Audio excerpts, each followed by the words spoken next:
না। কিন্তু আমরা সমাজের মহিলারা এমন ভাবে বের হয়ে বেড়ায়, এমন ভাবে বেপরদা ভাবে ঘুইরা বেড়ায়, ওই মহিলাদেরকে তাদের স্বামী ডাক দিলে শোনে না, ভাই ডাক দিলে শোনে না, স্বামী ডাক দিলে শোনে না, বাপ ডাক দিলে শোনে না। এবার বলেন এমন বেপরদা ঘুরুন না মহিলা পুরা হবিগঞ্জ এলাকায় আছে না নাই? আমি বলবো পর্দার অন্তরালের মা, আমি চাই না গো মা আপনারা কোন মহিলারা জাহান্নামে যান। আমি চাই না আমার এ হবিগঞ্জের কোন নারীরা জাহান্নামে যাক। এ মুসলমান, এ নবীর উম্মতের দল, হে আশিকে রাসূল ভাই বাবারা, আমি চাই আমার সব মা বোনেরা জান্নাতে যাক। আপনারা বলেন আপনার মা, আপনার বোন, আপনার মাইয়া, আপনার স্ত্রী এরা জান্নাতে যাক, আপনারা চান কি চান না? এই জোরে কোন নাইলে পরে বাইর দিলে ফিরে দিব তো বেটা, জোরে না করলে কবু জান্নাতে যাই চাইছো কনে, তুমি জোরে কইছো না জান্নাতে যাক আপনারা চান কি চান না? দৌলতপুরের মহিলারা জান্নাতে যাক আপনারা চান কি চান না? আমি শুধু আপনাদের উদ্দেশ্যে বয়ান করি না, হয়তো আপনারা এখানে প্যান্ডেল পুরা মানুষ আছেন, কিন্তু আমার বয়ানটা এই চোখগুলার মাধ্যমে, মিডিয়ার মাধ্যমে দেশ বিদেশের বহুত মানুষ শুনবে। আমি তাদের উদ্দেশ্য বলতে চাই, ও আমার মা, আমার আল্লাহ তোমরা বড় মুহাব্বত করে বানাইছে, বড় মায়া করে বানাইছে, বড় আদর যত্ন করে বানাইছে। এই আদর যত্নের দেহটারে তুমি কেমনে গো জাহান্নামের আগুনে পুড়তে দিবা? তুমি বেপরদা চলো, তোমার ভিতরে পর্দার কোনো আমল নাই, তুমি বাঁধে ভাবে চলো, তোমার মাঝে কোনো পর্দার আমল নাই। আমি এই বেপরদা বেহায়াপনার কয়েকটা কারণ বলি আপনাদেরকে। এক নাম্বার বেপরদা বেহায়াপনা হলো অনেক মহিলারা বুড়া বেড়ায় যদি তাদের বাড়িতে আসে, তাদের সঙ্গে কথা বলতে দ্বিধা দ্বন্দ্ব মনে করে না। যদি দিগাই ও মা এ বুড়া বেড়ার লগে তুমি কেন কথা কও, কয় এটার লগে কথা কইলে কি হইবে, এটা তো আমার বাপের মতো। জি না, ইসলামের মধ্যে বাপের মতো বলতেও কোনো শব্দ নাই, বাপের মতো বলতেও কোনো শব্দ নাই। কোনো মহিলা বাপের মতো মনে কইরা, ভাইয়ের মতো মনে কইরা কোনো পুরুষের সঙ্গে অবৈধভাবে কথা বলতে পারবে না। মাহফিল কমিটি আমার বড় মারাত্মক একটা সাবজেক্ট দিছে। গত বছর দাওয়াত দেওয়ার কারণে ওয়াজ মনে হয় একটু কোন রকম তাইলে মিলার কারণে এবছর দাওয়াত দিছে। তবে আমার একটা বিশ্বাস, আগামী বছর দাওয়াত এটা আমার কাছে আসবে না, কারণ আজকের ওয়াজটা বহুত বেড়ায় রাগ করব, বহুত মহিলারা রাগ করব। ও বাবা, রাগ করুক আর না করুক, আমার কথা হলো কোরআন সুন্নাহর কথাগুলো বলা। যদি আপনি রাগ করেন আমার কোনো কিছু আসে যায় না, যদি আপনার খারাপ লাগে আমার কোনো কিছু আসে যায় না। এবার বলেন বাবার মতো, ভাইয়ের মতো মনে কইরা বহু মহিলারা পুরুষদের সঙ্গে কথা বলে, এমন অবস্থা আছে না না? আছে। দুই নাম্বার হলো অনেক মহিলারা তাদের দেবরের সঙ্গে অবাধভাবে চলাফেরা করে। কষ্ট হইতাছে? এই ফোলা ভাই, তোমরা মনে করো না যে খালি ভাবি তোমরা সামনে এলে ভাবির গুণ হইব। তুমি ভাবির সামনে গেলে তোমার যে এমনি একবার আল্লাহ এমনি ছেড়ে দিব এমন না। আমি আগে মহিলাদেরটা কই, আপনারা দিয়ে ঠিকঠাকটা বালা করে লয়, এরপর আপনারা দোষটি কম। রাজি আছে? রাজি আছেন আপনারা? এবার আল্লাহর নবী বলতেছেন, উম্মত, হে উম্মতের দল, একটা বাবির জন্য তার দেবর হইল মৃত্যু সমতুল্য মৃত্যু। মানে কাল সাপের মতো একটা বাবি তার দেবরের সামনে গেলে, কাল সাপ কামড় দিলে মানুষ যেমন মারা যায়, বাবিটার জন্য জান্নাত এমন দরজাটা বন্ধ হয়ে যায়। এজন্য দেবরের সামনে যাইতে সাবধান। আপনারা তো অটোমেটিক আপনার বউরে কোন তোমার ভাইয়ের মতো কি হইব, না না না, ভাইয়ের মতো বলা যাবে না। এটা আপনার বউয়ের জন্য গায়রে মাহরাম ব্যক্তি। এই ছেলেটার সামনে আপনার বউ যাইতে পারবে না। কিন্তু আমাদের ফ্যামিলিতে দেবর কি, ভাবি কি, সবাই একসাথে বইয়া ভাত খাই, এটা কোনো কিছু আসে যায় না। না রে মুসলমান, না, এমন কর্ম করা যাবে না। তিন নাম্বার, মহিলারা দুনিয়ার জমিনের ভিতরে অবাধভাবে স্বামীর অবাধ্য হওয়া। স্বামীর অবাধ্য হয়, স্বামীর কথা মানে না।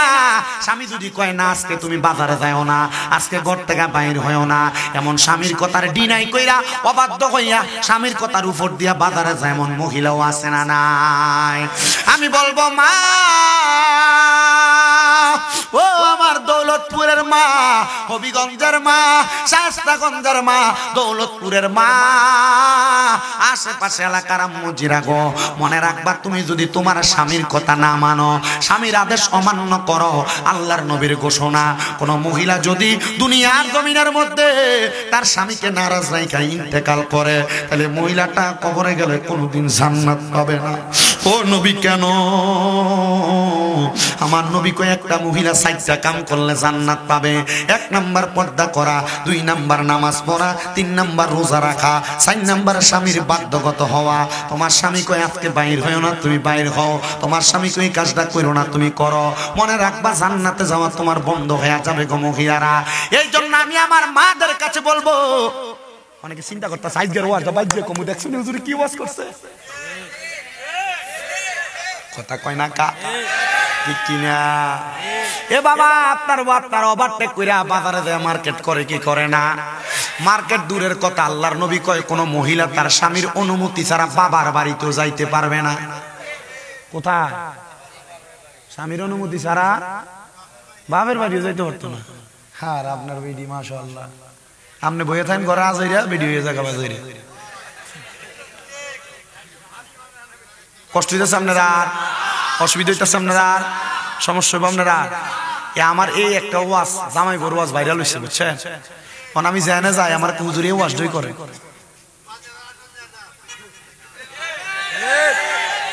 কিটা কইছে? ও বাজারে বেটি তেল লাগে আটন যায় না। ইয়া বেফট দই, এবার বেফে সিডন টকবে না, বেফট দই। তুমি যে প্রশ্ন করছো আমার ফেতে ভালো লাগে, তুমি মনে করছো আমি এটা মাইক দিয়ে কমু, আমি আবার এত সোজে সিধা বেটা। আপনার কষ্ট হইতেছে? হ্যাঁ, কষ্ট হইতেছে। কষ্ট যদি না হয় মুহাব্বতে দুরূদ শরীফ পড়েন, আল্লাহুম্মা সাল্লি মুহাম্মাদ ওয়া আলা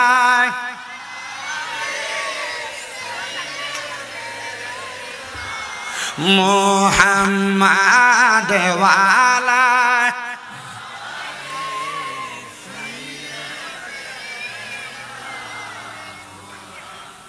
বেড়া আমার আশায় দিছে। আচ্ছা আমার বাবারা গভীর মনোযোগ। তাইলে মহিলারা স্বামীরকে যদি নারাজ করে, স্বামীর মনে যদি কষ্ট দেয়, তাহলে ওই মহিলা কি জান্নাতে যাবে? কথা কয় না, জান্নাতে যাবে। এজন্য মা রোজা রাখবা, নামাজ পড়বা, পর্দা করবা, আর স্বামীর আদেশ মাইনা চলবা। দেখবা গো মা, তোমার জান্নাত একবারে সহজ হাতের নাগালে। এ বন্ধু, এই নবীর উম্মতের দলেরা, আশিক রাসূল ভাই বাবারা, মহিলারা স্বামীকে নারাজ শুধু করে না, যদি দিনের বেলা ঝগড়াও হয়, মাঝে মাঝে মাঝখান দিয়া কোল বালিশ দিও ঘুমায়। কি আছে না নাই?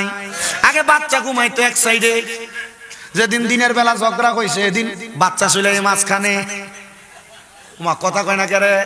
হে মুসলমান, এ নবীর উম্মতের দলেরা, আমি আমার মা বোনদের কাছে বলবো, মা দিনের বেলা যত কিলাকিলি হোক, কন্যাকন্যি হোক, মারামারি হোক, দমকাদমকি হোক, মুখ ফুলাফুলি হোক, ভিডিও দেখো আমরা দিকে দেখাই মারতেছে, দিনের বেলা যত ঝগড়া হোক না কেন, আল্লাহর নবী বলে উম্মত, রাত্র বেলা যখন স্বামী স্ত্রী একসাথে হবে, তাদের বালিশ যেন হয় একটা। কয়টা? জোরে কোন কয়টা? হয়তো 3টা শুনগালা, বউ একটা, জামা একটা, মাঝখানে কোল বালিশ। কথা কয় না কেন? কিন্তু আল্লাহর নবী কয় যত ঝগড়া, যত ফাসাদ, যত দ্বন্দ্ব, রাত্রবেলা বালিশ হবে একটা। এই হাদিসটা বড় সুন্দর। এই হাদিস যখন আমার উস্তাদ রামরারে কুমিল্লা আলিয়া মাদ্রাসায় মুহাদ্দিস হুজুর পড়ায়, হুজুরে হাদিস পড়ায় আর মুস্কি মুস্কি হাসে। তো হুজুর অন্য কোনো দিন মুখের ভিতরে মাস্ক লাগে ক্লাস আইতো না। এই হাদিস যেদিন পড়াইবো, হুজুর আগের দিন কইছে আগামীকালকে সবাই মুখের ভিতরে মাস্ক লাগাইবা, আর বেডিরারে কইছে মুখের ভিতরে মুখস্থ লাগাইবা লাগাইবা, আবার উপর দিয়ে আরেকটা লাগাইবা। আমি বুঝছি না বিষয়টা। পরের দিন হুজুর যখন হাদিস পড়ায়, আমি দেখছি হুজুর হাসতে হাসতে হুজুরের মাস্ক ভিজা গেছে গা, পোলা পানেরও মাস্ক ভিজা গেছে গা, মায়া পানেরও মুখের উপর দিয়ে ভিজা গেছে গা। ও মুসলমান, কারণ কি? বলেন এটা হাসির কথা, কিন্তু সাময়িক জীবনে শিক্ষার কথা। কথা কন্যা ঠিক কিনা? এ মা, আল্লাহর নবীর প্রত্যেকটা হাদিসকে বিজ্ঞান এখন যাচাই করে। আল্লাহর নবী কেন এই কথাটা বললেন, কেন এই কথাটা বললেন? নবী আমার উম্মতের মহিলারা যখন কোন স্বামী স্ত্রী একই বালিশের মধ্যে ঘুমাইবো, তারা যত লাইগা লাইগা থাকবো আর যত জায়গা খালি থাকবো সারা পৃথিবীর মধ্যে, আমার আল্লাহ তাআলা প্রত্যেকটা খালি জায়গা রহমত দিয়া ভরপুর করে দিবে।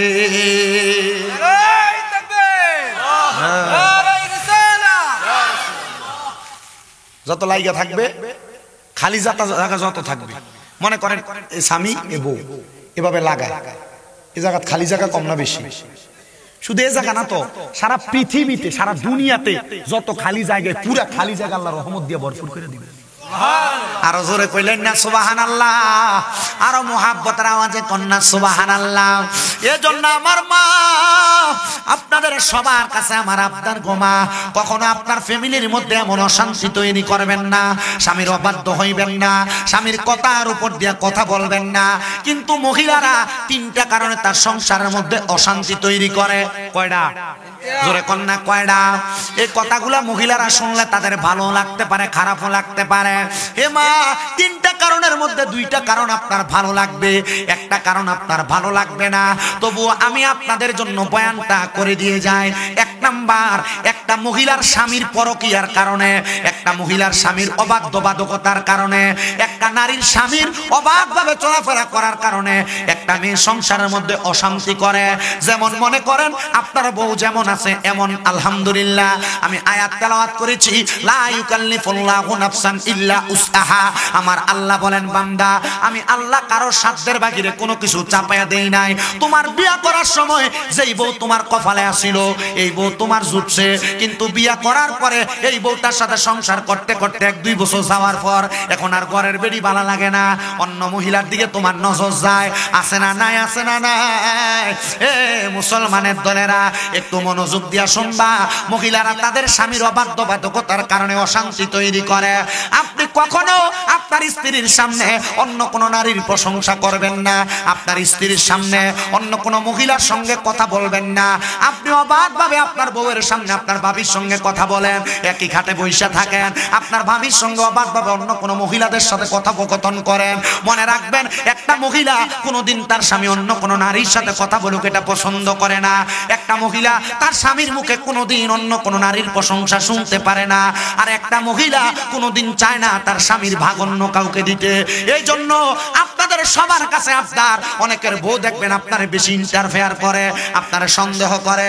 যে বউটা যে জামাইরে বেশি সন্দেহ করে, ওই বউটা ওই জামাইরে বেশি ভালোবাসে। চিন্তা করে হুজুর, যে ফেস একটা ফালাই দিয়ে যাইতেছেন, এখন তো খালি সন্দেহই করবো। বেশি সন্দেহ করে কেন আপনারে কন্ত? বেশি চিন্তা করে আপনি ওই মহিলা ফালাই আপনি অন্য কোনো মহিলার সাথে সম্পর্ক করেন কিনা। যদি সম্পর্কে লিপ্ত হয়ে যান, তাইলে ওর ভালোবাসাটা দুইটা ভাগ হয়ে যাবে। অর্ধেক হ্যাঁ পাবে, অর্ধেক আরেক মহিলা পাবে। এজন্য সে আপনার সন্দেহ করে যেন আপনি অন্য কারোর সাথে লিপ্ত না হইতে পারে। কথা কয় না কেন? কথা কয় না কেন? এ মুসলমান ইমানদারের দলেরা, 2 নাম্বার, আপনি দুনিয়াতে যেমন ভাবে চলাফেরা করেন, ইসলামিক মাইন্ডনেস আপনার মাঝে নাই। ইসলামিক মাইন্ডনেস আপনার মাঝে নাই। বলে হুজুর ইসলামিক মাইন্ড কোনটাকে বলা হয়? ইসলামিক মাইন্ড ওইটাকে বলা হয়, ওই মাইন্ড বলা হয় সেইটাকে। আপনি নামাজ পড়েন, রোজা রাখেন, ইবাদত করেন। মনে রাখবেন, হাক্কানি নামাজি ভালো ইবাদতকারী ব্যক্তির স্ত্রীরা কখনো অবাধভাবে খারাপ কোনো কিছু করে না। হুজুর কেন? বলে আবার আপনি নামাজও পড়েন, কুনেরটা বানা করেন, বাজে কাম করেন, আপনার বউ কিন্তু আপনার কথা শুনতো না। বুঝতে পারছেন? এবার মনে রাখবেন বাবারা, আপনি রাত্রবেলা বাড়িতে যান, আপনার বউ আপনাকে একটু পানি গরম করে দেয় না, এটার কারণে ঝগড়া হয়, হয় না? আপনি বাড়িতে যান, বউ বউয়ের মতো ঘুমায়, খাবার গরম করে দেয় না, হয়নি? এমন অবস্থা তৈরি হয়। এ মুসলমান, এ নবীর উম্মতের দলেরা, একটু গভীর মনোযোগ দিয়ে বয়ানটা শ্রবণ করার চেষ্টা করবেন। এ মা, মনে রাখবা তোমার স্বামী যখন যেভাবে আসুক না কেন তুমি তোমার স্বামীটাকে একটু মায়ার নজর সুন্দর সাবলীল ভাবে চালানোর চেষ্টা করবা। কিন্তু আপনারা পুরুষদেরও কয়েকটা দোষ আছে, এর মধ্যে একটা দোষ হইলো রাত্রবেলা যখন বাড়িতে যান আপনি আপনার বউয়ের সঙ্গে সুন্দর মেজাজে কথা বলেন না, বাজে মেজাজে কথা বলেন, খারাপ মেজাজে কথা বলেন। আবার অনেক বেড়াই তো আছে সিগারেট খায়া খায়া ঘরে যায়। আরে বাবা, এই সিগারেটের গন্ধ এত বাজে গন্ধ, খারাপ গন্ধ, আমার কাছে মনে হয় গুয়ের গন্ধ এর চাইতে আরো বেশি ভালো। কি কথা কন না কেন? সাইড দিয়ে দাও, হুজুরকে ব্লাস্টে সাইড দাও। এজন্য সিগারেট খাইয়া দিয়ে আপনি আপনার বউয়ের কাছে যান, রাত্রবেলা আপনার সঙ্গে সুন্দর কথা বলে না। এই কথা কন না কেন? ঠিক না বেঠিক? এজন্য মুসলমান ইমানদারের দলেরা, যদি তুমি তোমার সংসারের মধ্যে প্রশান্তি ঘুরে আনতে চাও তাহলে কখনো কোনোদিন এমন খারাপ খানাটা মুখে লইও না। আরে বাবা, আমি চিন্তা করি, মাঝে মাঝে চিন্তা করি, এই সিগারেট খাইয়া বাদে গন্ধ নিয়ে যে বউয়ের কাছে যায়, বেটারা যে খাট থেকে লাথি দিয়া ফালাই দেয় না, তার কপালের কত সৌভাগ্য। ও বাবা, কেন এমন বাদে খাবারটা তুমি তোমার মুখে নাও? তোমার মুখের মধ্যে তো ভালো কোনো খাবার উঠতেছে না। আমি আপনাদের সবার কাছে বলবো, সিগারেটের মধ্যে জাহান্নামের তিনটা উৎপাদন পাওয়া যায়, তিনটা উপাদান পাওয়া যায়। এর মধ্যে হলো দুর্গন্ধ, এর দ্বিতীয় নাম্বার হলো নেশা, তিন নাম্বার হলো এটার একটা বাজে, এক নাম্বার দুর্গন্ধ, দুই নাম্বার নেশা হয় এমন কিছু, তিন নাম্বার এটার কারণে ক্ষতিগ্রস্ত হয় মানুষ। তিনটা জিনিস পাওয়া যায়। এই তিনটা জিনিসের কারণে একটা পুরুষ মানুষ দুনিয়াতে খারাপ ভাবে চলাফেরা করে। হুজুর কেন কেন কেন? মনে রাখবেন বাবারা, কেন খারাপ ভাবে চলাফেরা করে জানেন নি রে বাবা? ও মধুর মুসলমান ইমানদারের দলেরা, গভীর মনোযোগ দিয়ে শুনবেন রে বাবারা। আল্লাহর নবী কয়, যদি তোমরা দুনিয়াতে জাহান্নামী দেখতে চাও, ওই ব্যক্তিগুলোর দিকে তাকাও যাদের মুখের মধ্যে দুনিয়াতে জীবিত অবস্থায় আগুন থাকে। তো আগুন কাদের মুখে থাকে? একবার আপনি আপনার বিবেককে প্রশ্ন করেন, দেখবেন যারা সিগারেট খায় এদের মুখের ভিতরে আগুনের অভাব নাই। কথা কোন না ঠিক কিনা? এই জন্য যুবক ভাইরা, মুরব্বী বাবাজিরা, আপনারা পরিবারের সঙ্গে সুন্দর আচরণ করবেন, মা বোনেরও সুন্দর আচরণ করবেন, যেন আপনার পরিবারের মধ্যে অশান্তি তৈরি না হয়। স্বামীর কথা বললাম, একটা মহিলা তিন কারণে তার পরিবারের মধ্যে অশান্তি তৈরি করে। দুই নাম্বার কারণ তার শ্বশুর শাশুড়ির কারণে অশান্তি তৈরি করে। হুজুর কেমনে দুই নাম্বার কারণ শ্বশুর শাশুড়ির কারণে? বর্তমান জামানার মহিলাদের স্বভাব হলো, শ্বশুর শাশুড়ির স্বভাব হলো, তারা ছেলের বউরে নিজের মাইয়ার মতো মনে করে না। এজন্য ছেলের বউ তারা মা বাপের মতো মনে করে না। যদি শ্বশুরে জিগায় বা শাশুড়িরে, আমার মাইয়ার জামাইটা বহুত বালা, আমার মাইয়ের কথা অন্য চলে, কিন্তু আমার ফোলাটা হয়েছে বেটটা, ওর কথা হনে, কোন ধরনের কথা? ও মাইয়ার জামাই, মাইয়ের কথা শুনে চলে লেগে জামাই বালা, আর নিজের ফুতে বউয়ের কথা হনে লেগে ফুতা গলা বিত্তে। হ্যাঁ, সাংঘাতিক অবস্থা। আছে না নাই? আছে না নাই? মুসলমানের দলেরা, গভীর মনোযোগ দিয়ে অন্তরের কানটা লাগায় বয়ানটা শ্রবণ করার চেষ্টা করবেন। আমি আপনাদের ঘাটার্থে আমার বয়ানটা সুন্দর করে করার চেষ্টা করতেছি রে বাবারা। ও বন্ধু, ও নবীর উম্মতের দল, ও আশিকের রাসূল ভাই বাবারা, এবার আল্লাহর নবী রহমতের নবীর ঘোষণা। দুনিয়ার জমিনের মধ্যে তাহলে শ্বশুর শাশুড়ি তার মেয়েটাকে, তার ছেলের বউটারে কার মতো মনে করবে? মেয়ের মতো মনে করবে। তাহলে বউয়ের কাছ থেকে, ছেলের বউয়ের কাছ থেকে আচরণ পাবে নিজের মেয়ের মতো। ও মুসলমান, তিন নাম্বারটা বড় মারাত্মক। আগের দুইটা যদিও মহিলারা মানছে, কিন্তু তিন নাম্বারটা মহিলা কোনোদিন মানবে না। তিন নাম্বারটা হইল, বহু মহিলা তার মায়ের কান পড়ার কারণে সংসারে অশান্তি করে। ঠিক আছে না? কেমন কান পড়া? আমি এমন বাস্তবিকতার সাথে জোর, তো জামাই ইনকাম করে, কামাই রোজে করে টিয়া পয়সা আলগা রায়নি, সবসময় মা বাবার না দিয়ে আলাদা তো একটা ভবিষ্যৎ আছে। এ দিছে আপনার সংসার খাই আপনার মা, এই কথা দিয়ে আপনার মা আপনার সংসার নষ্ট করে দিছে। ঠিক আছে নি? কথা কন না কা? কষ্ট দিয়েছে আপনারা।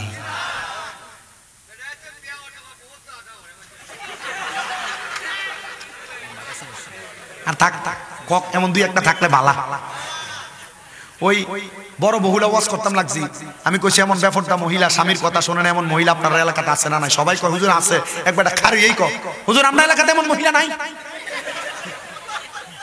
সাংঘাতিক বেড়ারি বেরিয়ের পক্ষে কি তো। পরে যখন মহিলার দোষ ত্রুটি গুলা তুলে ধরছি, ওই হুজুর আসই তো এমন তো হুজুর আমার বউ তো এমন আছে না নাই? আমি যে এতক্ষণ পর্যন্ত ওয়াজ করতেছি এটা কিন্তু আমার কিন্তু শুধু একদিনের পড়া না। আমি এই পড়াগুলা এই একদিনের এখনের ওয়াজটা একসাথে করতে আমার অনেক দিন পড়া লাগছে। আমার প্রথম যখন এই সমস্ত বিষয় দিত আমি ওয়াজ করতে পারতাম না, কারণ এই বিষয়গুলো তো সূক্ষ্ম বিষয়, এই বিষয়গুলা সূক্ষ্ম বিষয়। পরে আমি প্রায় 6টা কিতাব সংগ্রহ করছি, মানে স্বামী স্ত্রীর মহাব্বত, সংসারে কেন অমিল তৈরি হয়, এই যাচাই করে বাইর করতে করতে করতে করতে পরে ছাইয়া দেখলাম মাশাআল্লাহ ওয়াজ করলে তো 3-4 দিনও শেষ হইতো না। আর এরপরে যেটি আছে ফোলাফাই আমি রেডিও করতাম। আপনার অসুবিধা হইতেছে বাবা, সমস্যা হইতেছে বাবা, এজন্য আমি আমার মাদেরকে বলবো কখনো আপনার স্বামী এবং আপনার মাঝে কোনো তৃতীয় পক্ষকে কথা বলতে দিবেন না। আপনাদের মাঝে ঝগড়া হইলে কাউকে আপনার এই কষ্টের কথা শেয়ার করবেন না। আপনারা জামাই বউ ঠিকই মিলা যাবেন গা, কিন্তু যেই দোষটা আপনার জামাইর নামে আপনি মানুষের কাছে কইছেন, এই মানুষের কাছে কওয়ার কারণে মানুষে কিন্তু এই কথাটা আজীবন মনে রাখবো। আর কথায় কথায় উঠলে কইব তাই জামাই কত আর বালা, তাই জামাই দুইটাই করে, কথা কয় না ঠিক কিনা? আর মনে রাখবা মা, তোমার স্বামীর ব্যাপারে যদি তোমার বাবার বাড়ি থেকে কোনো বাজে মন্তব্য হয়, ধৈর্য ধইরা স্বামীর সংসারটা কইরা যাইবা। যদিও স্বামী রাগান্বিত হইয়া মাঝে মাঝে ধমক দেয়, যদিও স্বামী রাগান্বিত হইয়া মাঝে মাঝে গায়ে হাত তোলে, আল্লাহর নবী রহমাতুল লিল আলামিন নবীজি মহিলাদেরকে পানির সাথে তুলনা করেছে। কিসের সাথে? ইয়া রাসূলুল্লাহ কেন? বলে পানি যত বেশি হোক, যেই পাত্রে রাখবা সেই পাত্রে থাকবে। মহিলারা ঠিক পানির মতো হবা যদি সংসার সুন্দর করতে চাও, ফ্যামিলি সুন্দর করতে চাও, সংসারে শান্তি আনতে চাও। পানির মতো স্বামী যেভাবে বলছে এভাবে মাইনা নিবা, কিন্তু না তুমি এইটা না, কারণ এটা তুমি হইবাও না। কারণ আল্লাহ তোমাদেরকে আদম আলাইহিস সালাতু ওয়াস সালামের বাঁকা হাত পারের পাঁজরের হাড্ডি দিয়ে বানাইছে। তোমাকে একটা কথা বললে তুমি বিগড়াইবা। আপনাদের কাছে আমার আবদার, মহিলারা যত ফার্ম দিয়ে কি দা এটা আসতে বসে মাইকে না হনে তারা কি দিয়া সুন্দর একটা, আপনি মনে করেন বউরে মনে হয় হাজার হাজার টাকা জিনিস কিনা দেওয়া লাগে, আপনি বোকা। বেশি কিছু অল্প কিছু টাকা সামান্য জিনিস আপনি মাঝে মাঝে উপহার দিন, মাঝে মাঝে।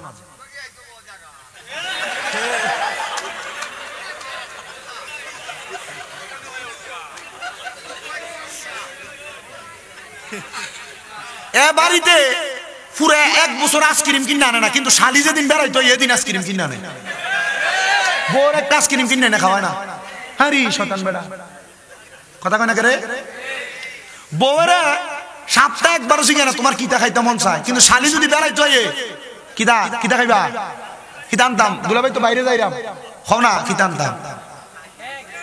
কেন কেন কেন আপনি আমার এটা বলেন? আপনার সংসারের শান্তি আরেকজনই না করে দিয়ে যাবে?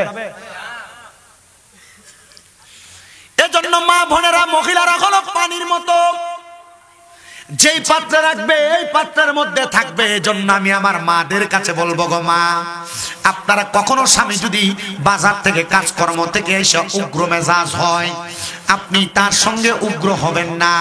নবীজির ঘোষণা, কোন মহিলাকে তার স্বামী রাগান্বিত অবস্থায় তার দিকে তাকাইলো, আর একটা মহিলা যদি তার স্বামীর দিকে তাকায়া একটা কাহকাক হাসি দেয়, দহেক হাসি দেয়, মানে একটা মুস্কি হাসি দেয়, আর ওই হাসির সাথে ওই মহিলার যে দাঁতগুলা দেখা যাবে, ওই দাঁতগুলা দিয়া জান্নাতের নহর প্রবাহিত হয়, আর রহমতের ফেরেশতারা ওই মহিলার দাঁতের নহর থেকে পানি পান করতে থাকে। মা বোনেরা, স্বামী রাগান্বিত হবে। পুরুষ মানুষ সারাদিন কষ্ট করে, সারাদিন কষ্ট করে, আপনাকে একটা ধমক দিয়ে কথা বলে, কিন্তু ধমক দেওয়ার কারণে মা বোনেরা স্বামীকে ততটা পাত্তা দেয় না। স্বামীর অবাধ্য হয়ে যায়, স্বামীর সাথে রাগান্বিত হয়ে মেলামেশা করতে চায় না। মনে রাখবা, অনেক মহিলারা স্বামীর সাথে ঝগড়া হওয়ার কারণে ওই মহিলা তার স্বামীর সাথে ফিজিক্যালিও মেলামেশা করতে চায় না।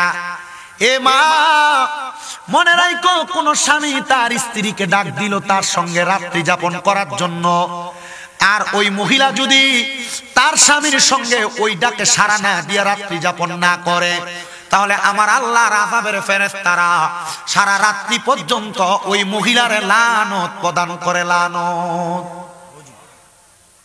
চিন্তা করে দেখছেন? আপনারা অনেকে চিন্তা করতেছেন, আর এই কথা তো সত্য, কিন্তু ঠিক কইতেন পারতেছেন না। ঠিক করলে চিন্তা করো, মানছে কো বাড়ি তার বউ মনে এমন হইরি। গভীর মনোযোগ দেন রে বাবা, বাবা, এ নবীর উম্মতের দল, এ পর্দার অন্তরালের মা, মনে রাখবা গো মা, তুমি যদি দুনিয়াতে স্বামীর অবাধ্য হইয়া বেপরদা ভাবে ঘুইরা বেড়াও, স্বামীর অবাধ্য হইয়া অবাধ ভাবে চলাফেরা করো, তাহলে তুমি জান্নাতে যাবে না, তোমার স্বামী ঠিকই জান্নাতে যাবে। নবী আমার মদিনা শরীফের উস্তুনে আহাদা নামক একটা গাছের নিচে বসা, গাছটার নাম উস্তুনে আহাদা। এবার আপনারা আমার সাথে গাছটার নাম কোন? উস্তুনে আহাদা। উস্তুনে হান্নানা গাছের নাম অনেকে শুনছেন। মদিনা শরীফের ভিতরে শুধু উস্তুনে হান্নানা না, আরো 3টা গাছ আছে। 3টা গাছ। কয়টা গাছ? মদিনা শরীফের নবীর রওজা মুবারক থেকে নবীর মিম্বর মুবারক পর্যন্ত মোটা মোটা 2-3টা পিলার রিয়াজুল জান্নার ভিতরে একটা গাছের নাম হলো উস্তুনে হান্নানা, একটা গাছের নাম হলো উস্তুনে আহাদা, একটা গাছের নাম হলো উস্তুনে আয়েশা। মাঝে মাঝে আমার নবীজি আম্মা জান আয়েশা সিদ্দিকার সাথে উস্তুনে আয়েশার নিচে বইয়া বইয়া কথা বলতেন। যে গাছটার নাম উস্তুনে হান্নানা, আমার নবীজি উস্তুনে হান্নানার মধ্যে দৌড়া দৌড়া খুতবা দিতেন। যে গাছটার নাম উস্তুনে আহাদা, আমার নবীজি দূর দূরান্ত থেকে নবীর কাছে কেউ আসলে আমার নবীজি ওই মহিলাদের জন্য, পুরুষদের জন্য এই উস্তুনে আহাদার নিচে বৈশা বৈশা নসিহত প্রকাশ করতেন। আমার নবী নসিহত প্রকাশ করে, নবী আমার কয়, জগতের মানুষ, কোন মহিলা যদি তার স্বামীর মনে কষ্ট দেয় আর ওই স্বামী যদি মারা যায়, আমার আল্লাহ তাআলা ওই স্বামীটারে 40টা হুরের সঙ্গে বিয়া করায় দিব, মানে ওই স্বামীর খেদমতে 40টা হুর গিলমান দিয়া দিব। কিন্তু কোন স্বামীরে যদি মহিলা কষ্ট না দেয়, ওই মহিলা তার স্বামীর সঙ্গে থাকবে, ওই স্বামীটারে আমার আল্লাহ তাআলা 70টা হুর দিব খেদমতের জন্য। আমার নবী কই, উম্মত, পুরুষরা যদি কোনোদিন তার নারীর সঙ্গে খারাপ ব্যবহার না করে, গালি না দেয়, না মারে, আঘাত করে, আমার নবী কই, উম্মত রে, তোমরা কোনোদিন তোমাদের মহিলাদেরকে তাদের মা বাবার নাম নিয়ে গালি দিও না। নবী গো, কেন?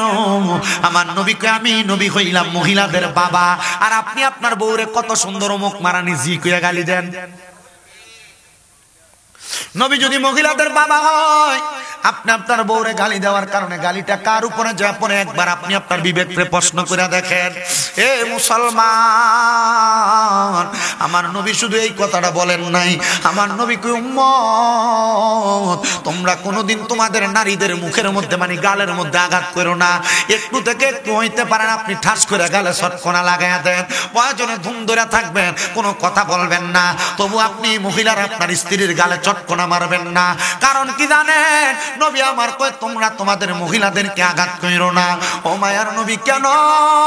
নবী কয়, উম্মত, এই মহিলারা তোমাদের কাছে সাময়িক সময়ের মেহমান, আমার আল্লাহ তাআলা আবার আমার আল্লাহর কাছে তাদেরকে ফিরিয়ে নিয়ে যাবে। ও মায়ার নবী, বুঝছি গো। আমার নবী কয়, যদি তুমি এমন ধৈর্য ধইরা তোমার স্ত্রীর না প্রহার কইরা, না আঘাত কইরা তুমি চলতে পারো, ওই চলাফেরা করার কারণে আমার আল্লাহ তাআলা তোমার খেদমতের জন্য কবরের মধ্যে 70টা হুর রাইখা দিব। মদিনা শরীফের মসজিদে নববীর উস্তুনে আহাদার আড়াল তাইকা আমার নবীজির রওজা মুবারক দরবারের সামনে কান্নার গুনগুন গুনগুন আওয়াজ শোনা যায়। আমার নবী ডাক দিয়া কয়, কে রে কান্দে? কোন মহিলার কান্নার আওয়াজ শোনা যায়? মহিলা কি জানে না তার গলার আওয়াজ কোনো পুরুষ মানুষ যেন না শুনতে পারে? আর আমরার বেডিয়াটা এই বাড়িতে ঝগড়া করলে 3 বাড়ির বেডিয়াটা একলগে হয়, কথা কন্যা ঠিক কিনা? এ বাবা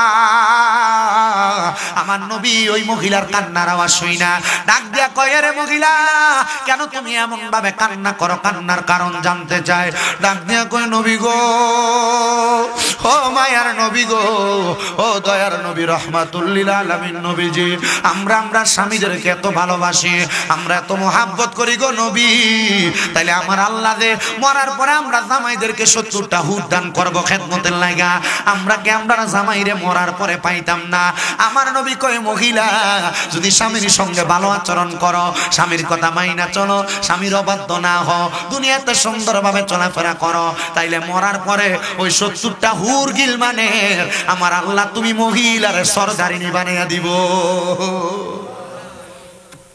বেড়ারা পরে যে মাঝে মাঝে কিল টুল মারেন আপনি চিন্তা করেন আল্লাহ আপনার একটা কিল মাফি করে দিল আর বেডি 70টা হুরের সর্দার হয়ে গেল আচ্ছা বেডি যদি 70টা হুরের কবরে কয় আমার একটা কিল মারছিল ফানিটা দিতে দেরি অনেক তোমরা একটা একটা করে মারলে চলো একে কত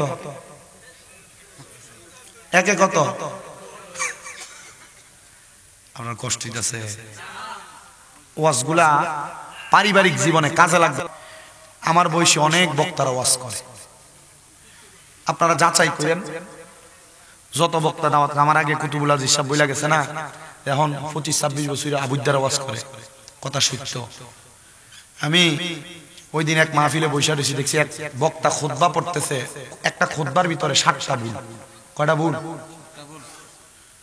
আমি আমার বয়সী যত বক্তা সব বক্তার মতো না আল্লাহর কসম আমি সব বক্তার মতো না আমি প্রয়োজনে কোন জায়গার ভিতরে কোনো ভুল যদি হয় আমি মাপ চাই চলে আসবো কিন্তু আমি কখনো মানুষকে ভুল মেসেজটা মানুষের কাছে দিতাম না কেন জানেন কারণ আপনি যদি আমার এই ভুল কথাটার উপরে আমল করার কারণে আপনার গুনাহ হয় আপনারা জাহান্নামে যাওয়ার আগে আগে আমার টাইনা নিয়ে ফেলাই আমি আজকে কতগুলা বিষয়ের উপরে যে কথা কইছি আপনারা আমার মনে হয় না কয়জন কইতে পারবেন আমি খুতবার পর থেকে খুতবার ভিতরে ওয়াজ করছি 7 মিনিট লা ইলাহা ইল্লাল্লাহ জিকিরের ভিতরে ওয়াজ করছি 8 মিনিট আল্লাহ আল্লাহ জিকিরের আগে ওয়াজ করছি 4 মিনিট কি লাগে করছি জানেন আমি এগুলা করার মানে হইলো প্রত্যেকটা কাজ করার আগে প্রত্যেকটা কাজের ফজিলত বইলা দিই যেন মানুষ করে মানুষ কি করব কি না করব এটা আমার দেখার বিষয় না আরে বহুত মহিলারা সন্তান হয় না মাঝে মাঝে আমার পোলাপানের কাছে অথবা আমার বাড়িতে খোঁজ খবরের জন্য যায় আমি শুধু এক মহিলার এমনি বইলা দিছি তাহাজ্জুদ পড়বা আল্লাহর কাছে কানবা আল্লাহ তাআলা তোমার নিয়ামত দান করবে ঠিক 1 বছর 1.5 বছর পরে আল্লাহ তাআলা সন্তান দান করছে অনেক জায়গায় এই নিয়ামত আল্লাহ দান করছে ক্যান্সারের রোগী ক্যান্সার কুমিল্লা তিতাস আমি বলছি আব্বা কত ডাক্তার দেখেছেন কো হুজুর আমার তো এই পর্যন্ত প্রায় 23 লাখ টাকা খরচ আমি কইলাম আপনি আমার সামনে আইছেন যে আপনাদের দাড়িগুলা সাদা আপনার তো এই অবস্থা আপনি আমার কাছে দোয়া চান কেন আমি না আপনার কাছে দোয়া চান আব্বা কার দোয়া কখন কবুল হয় কারণ তাকদিরু লা ইয়ারুদ্দু মানুষের তাকদির কোনোদিন পরিবর্তন হয় না ইল্লা বিদুআ দোয়ার কারণে পরিবর্তন হয়ে যায় আপনি আমার দোয়া করে দেন আমি কইছি আপনার আমি দোয়া করতাম পারতাম না আপনার আমি একটা নসিহত করতে পারি কই বাবা কি নসিহত আমি কইছি আপনি 3 মাস একটানা তাহাজ্জুদের নামাজ পড়েন কি নামাজ এরা চিন্তা করতেছে আমরা তো ফজর যোহর আসর মাগরিব এশাই পড়ি না তাহাজ্জুদ ফরম মন্ত্র ওই বেটা 3 মাস তাহাজ্জুদ নামাজ পড়ছে না 17 দিন তাহাজ্জুদ নামাজ পড়া ঢাকায় গেছে ডাক্তার দেখাইতে ডাক্তাররা ওনার রিপোর্ট আগে দেখা কইছে না আপনারা দেখা যাবে না আপনি অন্য জায়গায় চলে যান আগে যেখানে দেখাইছেন তো উনি ভেলুরে ডাক্তার দেখাইছেন ভেলুরে ডাক্তার দেখানোর পর উনি ভেলুরে গেছে ডাক্তার তার আগে যে পরীক্ষাগুলো করছে ভেলুরে যায় আবার পরীক্ষা করার পর কয় আপনি কোথাকার ওষুধ খাইছেন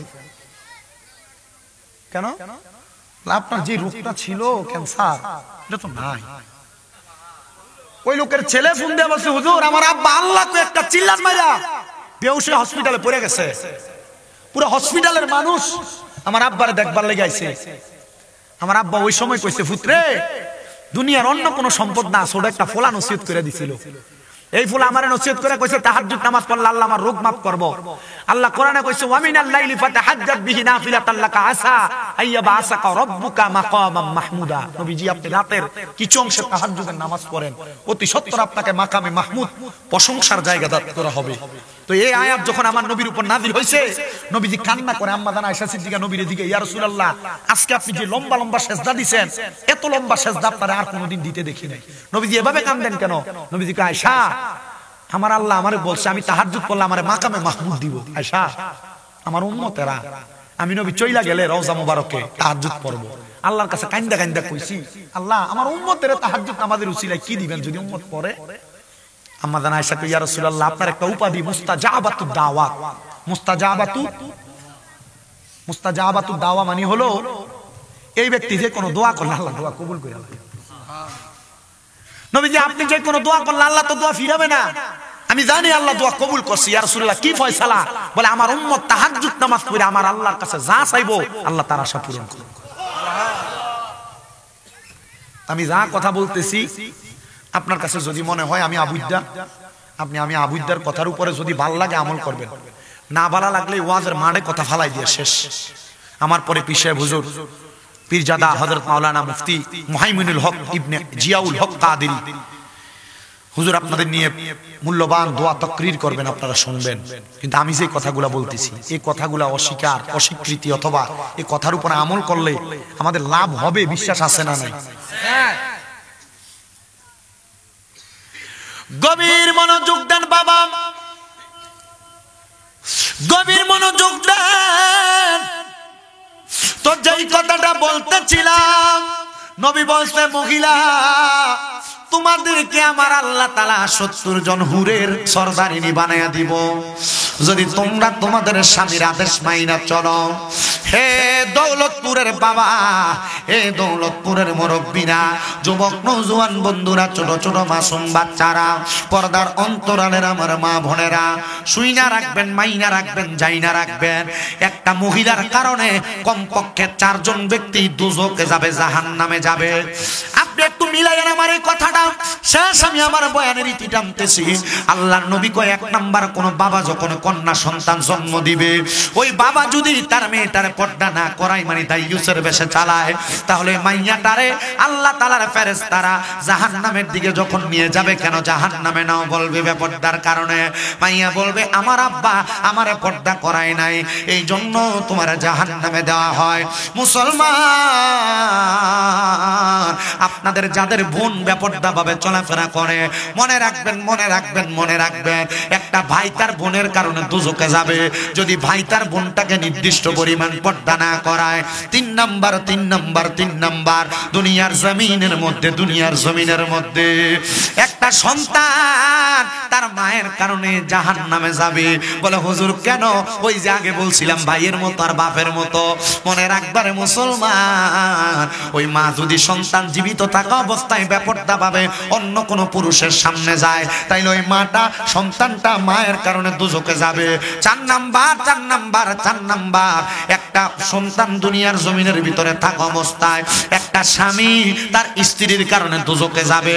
আপনি আপনার স্ত্রীটারে কেমন ভাবে চালান আমি জানি না, আপনার স্ত্রীর আপনি কত সুন্দর বেপর্দা ঘুরতে দেন, মনে রাখবেন এই স্ত্রী যেন আপনার দুজকে যাওয়ার কারণ না হয়। আমি আপনাদের কাছে ছোট একটা বক্তব্য পেশ করে বয়ানের ইতি টানতেছি।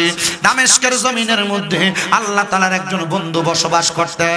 উনি দামেস্কের বড় মসজিদের মধ্যে নামাজ আদায় করাইতেন। উনি বলেন প্রত্যেকদিন ফজরের নামাজ আদায় করে আমি নামাজের সেজদার মধ্যে যাইয়া যাইয়া আল্লাহর কাছে কান্নাকাটি করতাম।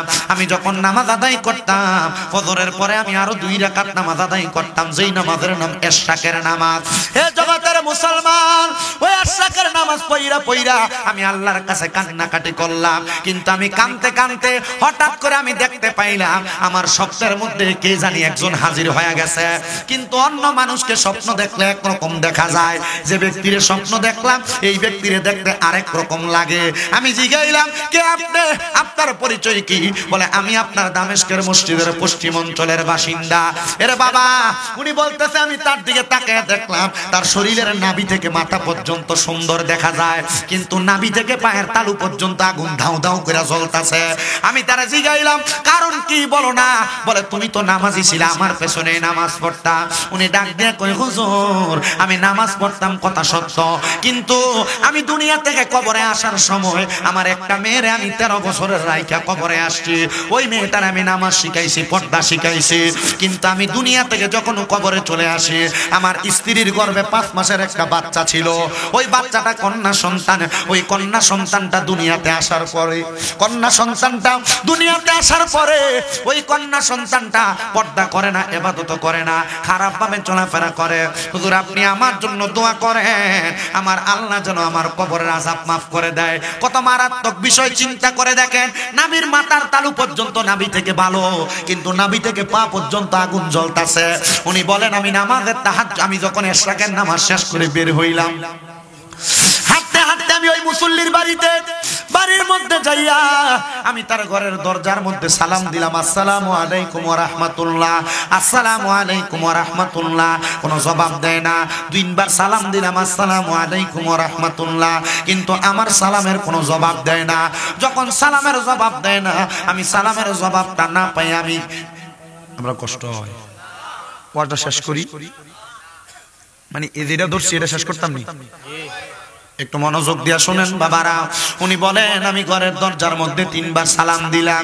3য় বার সালাম দেওয়ার পরে জবাব তো দেয় না। একটা মেয়ে বেপরদা ভাবে এলোমেলো অবস্থায় আইসা আমার শরীরের মধ্যে একটু নোংরা পানি ছিটিয়ে দিছে। যখন আমার শরীরের ভিতরে নোংরা পানিগুলা ছিটিয়ে দিছে, আমি রাগান্বিত হইয়া এবার সামনের দিকে হাঁটতে লাগলাম। এমন টাইমে পেছন থেকে আমার সালামের জবাব দেয়, আসসালামু আলাইকুমুস সালাম। আমি তার জবাব দেওয়ার পরে তার দিকে তাকাই না। 2য় বার জবাব দেয় ওয়া আলাইকুমুস সালাম, আমি তার জবাব দেই না। 3য় বার জবাব দেয় ওয়া আলাইকুমুস সালাম, আমি তার জবাবের উত্তর দেই না, তার দিকে তাকাইও না। কিন্তু 4র্থ বার সে আমার উল্টে সালাম দেয়, আসসালামু আলাইকুম ওয়া রাহমাতুল্লাহ। আমি বুঝতে পারলাম এই মহিলাটা বড় আবেদা এবং এলেমওয়ালা, কারণ আমার 3 বার সালামের জবাব দিয়া আমি যখন তার জবাব দেই না, সে আমারে ফিরতি সালাম দিছে। এবার আমি একটু পেছনের দিকে যাইলাম, যেহেতু মহিলা তার দিকে তাকানো যাবে না। এই সাউন্ড যাইবো? ওই যে কইছিলাম ফলাফাইন তোমরা বাবির দিকে চাও। মনে রাখবেন শুধু নারী পুরুষ মেলামেশা করলে জিনা হয় না। আপনার চোখ দিয়ে কোনো নারীর দিকে অবৈধভাবে তাকাইলে আপনার চোখের জিনা হয়। আপনার কান দিয়ে কোনো নারীর অবৈধ গলার আওয়াজ শুনলে আপনার জিনা হয়। আপনার পাও দিয়ে কোনো নারীর সাথে মিলিত হওয়ার জন্য হাইতে হাইতে গেলে আপনার পায়ের জিনার গুনাহ হয়। আপনি চিন্তা করে দেখেন আপনি কত জায়গা দিয়ে অপরাধী। আমি স্বাভাবিকভাবে নরমালি আপনার খালতো মিনা সাততো মিনার কথা কহ। আল্লাহর ওলি বলে আমি আবার তার দিকে তাকাইলাম না, পেছনের দিকে আমি 20 কদম হাইটা আসলাম। 20 কদম হাইটা আসার পরে জিজ্ঞাসা করলাম সালামের জবাব কেন দাও নাই? আমার উত্তর দেয় হুজুর আপনি যখন আমারে প্রথম সালাম দিয়েছেন আমি ইশরাকের নামাজের বৈঠকের মধ্যে ছিলাম, আমি তাশাহুদ পড়তেছিলাম। 2য় সালাম দিয়েছেন আমি ওই জায়গায় দুরূদ ইব্রাহিম পড়তেছিলাম। 3য় সালাম দিয়েছেন আমি ওই জায়গায় দোয়া মাসুরা পড়তেছিলাম। হুজুর ও বুজুর্গ, আমি আসার আগে আমার বোনটা আপনার প্রতি বাজে আচরণ করছে। হুজুর মনে কষ্ট নিবেন না, আমার বোনটা এমন একটু উগ্র টাইপের গো হুজুর। হুজুর ডাক দিয়া কই মহিলা, আরে এই বোনটার কারণেই তো তোমার আব্বা কবরে জ্বলতাছে। ওই মাইয়া এই কথা শুই না ডাক দিয়া কই হুজুর বুঝলাম না কেমন কথা বললেন। এবার ওই মাইয়াটা যেটা উগ্র পানি ফিক্কা মারছে, ওই মাইয়া একটা দৌড় দিয়ে আইসা হুজুরের পা গুলাতে ধরছে। হুজুর আমি কোনোদিন আমার আব্বার চেহারা দেখি নাই। আমার মায়ের গর্ভে থাকা অবস্থায় আমার আব্বা জান দুনিয়া থেকে বিদায় হয়ে গেছে। হুজুর ও হুজুর গো, আমি মাইয়া যাই মাইয়া আব্বারে দেখি নাই, ওই মাইয়ার কারণে যদি আমার আব্বা জাহান্নামের আগুনে জ্বলে তাহলে এটা তো আমি সহ্য করতে পারবো না। হুজুর বলেন না আমার আল্লাহ তাআলা কোন আমলের কারণে আমার আব্বারে মাফ করে দিবে? হুজুর কয় এখন থেকে বেপরদা বেহায়াপনা ছাড়ো, আল্লাহর ইবাদত করো এবং তুমি বেশি বেশি নফল ইবাদত করে তোমার আব্বার জন্য দোয়া করো, আর মাঝে মাঝে রাত্রবেলা তাহাজ্জুদের নামাজ আদায় করবা। ওই মাইয়া বলে 7 দিন পর্যন্ত ইবাদত কইরা ওই দামেস্কের বড় মসজিদের ইমাম সাহেবের কাছে যায় বললাম, হুজুর 7 দিন ইবাদত করি, কিন্তু আমার আব্বা জানের এমন কষ্টের কথা শুই না, আমার ভালো লাগে না। হুজুর আপনি বলেন না আমার আব্বা জান কবরে কেমন আছে? হুজুর কয়, বাবারে তুই যে আমার কাছে বলতেছ, কখনো কবরের মানুষ যদি বিপদে থাকে তখন তাদের আত্মীয় স্বজনদেরকে দেখা দেয়, মনে রাখবেন।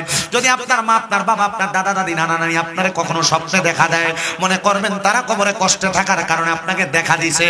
আল্লামা ইবনে সিরিনের স্বপ্নের তাবিরের কিতাবের প্রথম দিক দিয়ে লেখাটা লিখেছেন। এজন্য যখনই স্বপ্ন দেখবেন তখনই ওযু করে তাদের জন্য একটু দোয়া করবেন। মাইয়ারে হুজুর তালিম দেয়, যাও এখন থেকে তাহাজ্জুদ নামাজ পড়ে আল্লাহর কাছে দোয়া করো। মাইয়া বলে, আমি তাহাজ্জুদের নামাজ পড়া আল্লাহর কাছে দোয়া করতে লাগলাম। আমি আমার আল্লাহর কাছে আমার আব্বার জন্য কান্না করতে করতে বড় বেকারার হয়ে গেলাম। আমি যখন কান্দি রে, আমি যখন কান্দি, কান্না করতে করতে আমি নামাজের মুসল্লার ভিতরে বেহুশ হয়ে পড়ে গেছি। নামাজের মুসল্লার ভিতরে হঠাৎ করে আমি স্বপ্ন দেখতাছি, আমার সামনে সাদা রঙের পোশাক পরা একজন ব্যক্তি আইসা আমার মাথার মধ্যে হাত বুলিয়ে দিতেছে হাত। আমি জিজ্ঞাসা করলাম, কে গো আপনি? উনি ডাক দিয়া কয়, তোমার আব্বা জান, এই বাবার জন্য তুমি মাইয়া তো কান্নাকাটি করো। কি গো আব্বা? দামেস্কের বড় মসজিদের হুজুর না বলছে আপনি কবরে জ্বলতাছেন, এখন দিয়ে আপনারা দেখতে ভালো লাগে। ওই বাবা কয়, মা 7 দিন আগে আমার আল্লাহ তাআলা আমার আযাব মাফ করে দিয়েছে। আব্বা কেন কেন কেন? বলে, যখন তুমি তওবা করে নামাজ পড়া শুরু করে দিছো, আমার আল্লাহ তাআলা তোমার আব্বারে মাফ করে দিয়েছে। আর আমার আল্লাহ তাআলা আমি আব্বার কবরের মধ্যে জান্নাতি খানা পেনার ব্যবস্থা করেছে। এ পর্দার অন্তরালের মা, এ আমার দৌলতপুরের বাবারা, তোমরা কে জানি তোমাদের মারে কবর দিয়া মাহফিলের মধ্যে আসছো, কে জানি তোমরার বাবারা কবর দিয়া মাহফিলের ভিতরে আসছো। আমি জানি না কোন সন্তান জানি ওই মার জন্য কান্দে, কোন সন্তান জানি বাবার জন্য কান্দে। মাহফিল শেষ করে বাড়িতে যাইবো, সবার মুখ দেখবো, কিন্তু আব্বা আম্মার মুখটা দেখতো না। এ সন্তান, তুমি সন্তানের অপকর্মের কারণে আমার আল্লাহ যেন তোমার আব্বা আম্মার কবরে আযাব না দেয়। এ সন্তান, তুমি সন্তানের খারাপ কর্মের কারণে আমার আল্লাহ যেন তোমার আব্বা আম্মার কবরে লাঞ্ছনা বঞ্চনা না দেয়। অনেকে চিন্তা করে, হুজুর আমার আব্বা আম্মা যে মারা গেছে কবরে কেমন আছে আমি জানি না, কিন্তু অনেক সন্তান আছে মাটি দিয়ে আসার পরে আর কবর জিয়ারত করতে যায় না, 2 ঈদের সময় জিয়ারত করে আর জিয়ারত করে না। অনেক সন্তান আছে এখনো মা বাবার কবরের সামনে নিলে কবরটা ছিনিয়ে দিতে পারতো না। না রে সন্তান না, আমার নবী শিখিয়ে দে উম্মত, শুক্রবার জুমার নামাজের পরবর্তী সময় কোন সন্তান যদি তার মার কবরের সামনে, বাবার কবরের সামনে দাঁড়ায়া পশ্চিম দিকটা পিছ দিয়া তার আম্মা আব্বার চেহারার দিকে তাকায় চোখের পানিগুলা ফালায়া কান্দে, তার চোখের পানি মাটিতে পড়ার আগে আমার আল্লাহ তার মা বাবার জীবনের গুনাহ মাফ করে দেয়। এ সন্তান, তোমার আব্বা বুঝি কবরে তোমার মনটা কান্দে না, আম্মা বুঝি কবরে তোমার মনটা বুঝি কান্দে না। ওরে 3.5 হাত গর্তে ফেলে কেমন করে আইলা চলে, তোমার বাড়ি আইতে দেরি হইলে যেই মা ঘুমাইতো না, ওই কবর দেশে মায়ের পাশে একটু রইলি না। কেমন আছেন বাবা মনি, কেমন আছে মা জননী, একবারও তো ফিরা চাইলি না। ওই মা বাবারে কষ্ট দিয়া দুনিয়াতে দিন কাটাইয়া শান্তি তুমি জীবনেও পাইবা না। রে কবর দেশের খবর লইলি না। কিন্তু অনেক সন্তান তাদের বাইয়ে বাইয়ে ঝগড়া করে মা বাপরে ভাতও দেয় না, বেঁচে আছে। তোমরা পায়ে ধরে কইরে আব্বা ওই মা বাবার মতো রত্নটা বাইসা থাকতে যত্ন করো। নচেত আমার আল্লাহর কাছে জবাবদিহিতা করা লাগবে। অনেক সন্তান তাদের বউ কইছে তুমি কি মা বাপের একলা সন্তান নি? তোমার ধরো 2-3 ভাই আছে, তারা খাওয়ায় না, তুমি কেন একা খাওয়াও?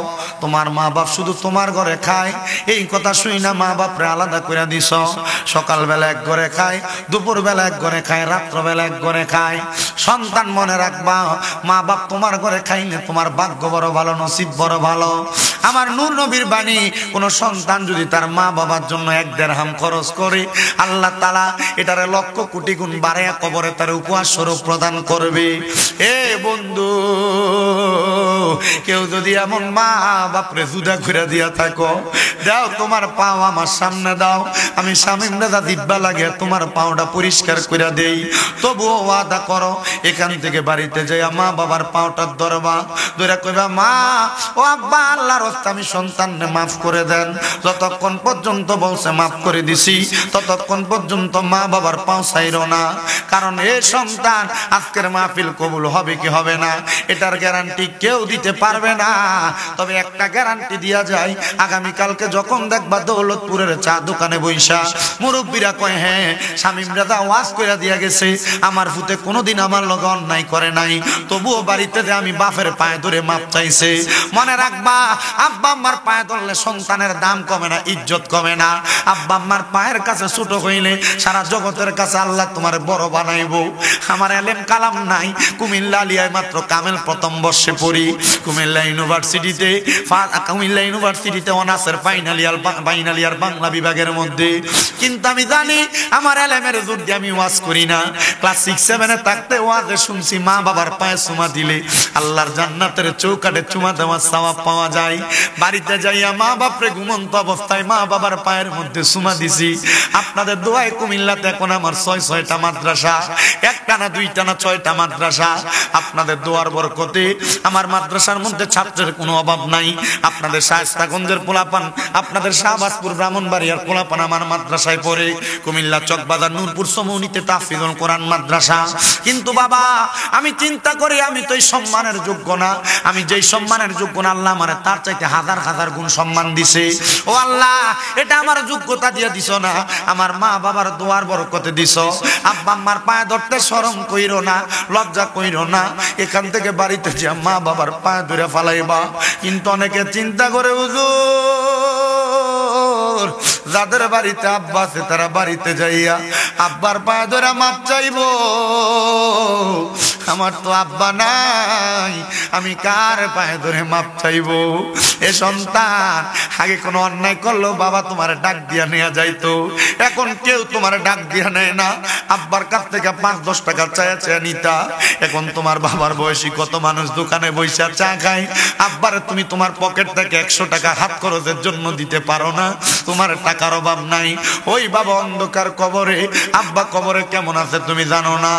ভালোবাসি তোমায় বাবা, বুকটা যে যায় ছিঁড়ে, তোমার কথা হৃদয় মাঝে পড়ছে বারে বারে।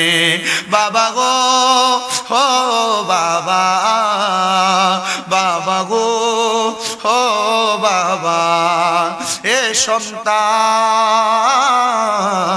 অনেকে চিন্তা করে হুজুর যাদের বাড়িতে মা আছে তারা বাড়িতে যাইয়া মার পায়ে ধরে মাপ চাইবো। আমার তো মা নাই, আমি কার পায়ে ধরে মাপ চাইবো? এ সন্তান, আগে মা থাকলে তোমার জন্য ঘর অপেক্ষা করত, এখন বাড়িতে গেলে মা নাই, বউ বউয়ের মতো ঘুমাই।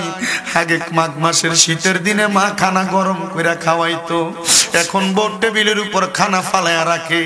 হে সন্তান, ওই মা বাপ কবরে একবার চিন্তা করে দেখো, তোমার আব্বা আম্মা তোমার লাখ লাখ টাকার জায়গা জমি দিয়া গেছে, ওই যে বাড়ি দিয়া গেছে, ওই বাড়িতে যদি তুমি বাড়া থাইকা মাসে মাসে মাসে 5,000 টাকা বেতন দিতা, 12 মাসে 60,000 টাকা বেতন লাগতো। ওই মা বাপরে যদি হাত খরচ বা খানা খরচ চালাইতা, মাসে যদি 2,000 টাকা লাগতো, 12 মাসে তুমি 24,000 টাকা মা বাবার পেছনে খরচ করতা। এ সন্তান, আব্বা আম্মারে যদি ফল কিনাই না খাওয়াইতা, 12 মাসে যদি তোমার প্রতি মাসে 1,000 লাগলে 12 মাসে তুমি 12,000 টাকার ফল কিনা খাওয়াইতা। তোমার মা কবরে, তোমার বাবা কবরে, মা বাবার দেওয়া সম্পদ তোমার কাছে। একটা সন্তান কি দাঁড়ায় কইবা হুজুর মুনাজাতে